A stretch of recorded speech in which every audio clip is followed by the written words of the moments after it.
Thank you so much, Abby, for joining me today to talk a little bit about your DBT group. Yeah, of course. Thanks, Allie. Thanks for having me.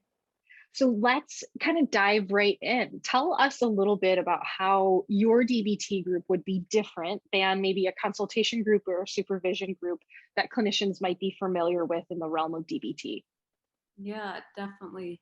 So it's very different from a typical DBT consultation group in that this DBT and practice group is a lot more of like a DBT review class.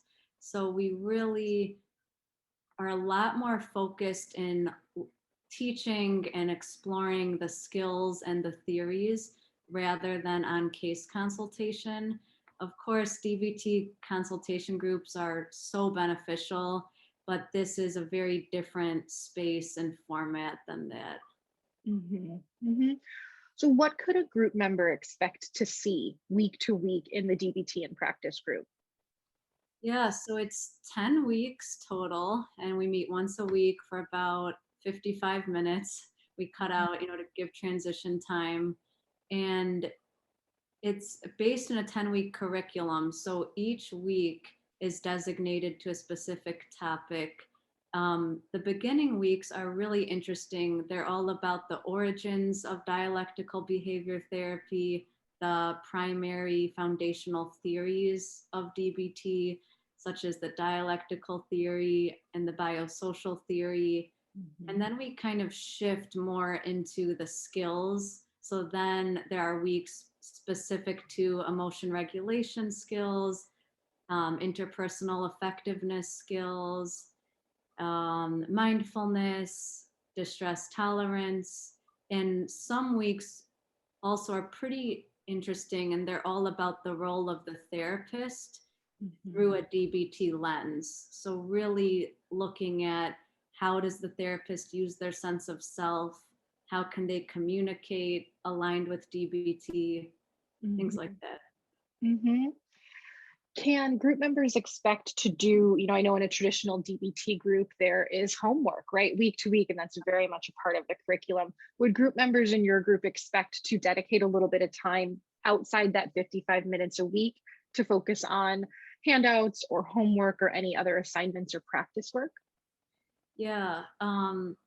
Yeah, it's interesting. It's kind of like the outside of group time commitment is flexible to what the clinician wants to put in. So I Mhm. will always give some takeaways or homework. And often it's about utilizing that specific concept or skill from that week, whether it means trying it out in session with a couple clients in their upcoming Mhm. week, or even trying out the skill with themselves, right? Like trying out a mindfulness technique in their own life, or trying out Yeah. an interpersonal effectiveness skill within a certain relationship.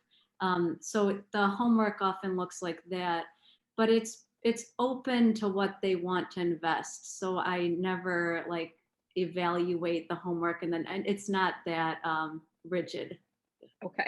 What could a group member expect to see each week in terms of the format of how you guys spend that hour together for those 10 weeks?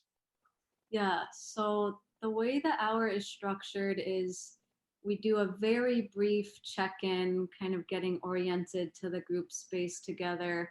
And then I'll see if there are any questions from the previous group, whether there were any challenges with applying the skill or concept, or follow up questions on how to, better enhance their understanding of it.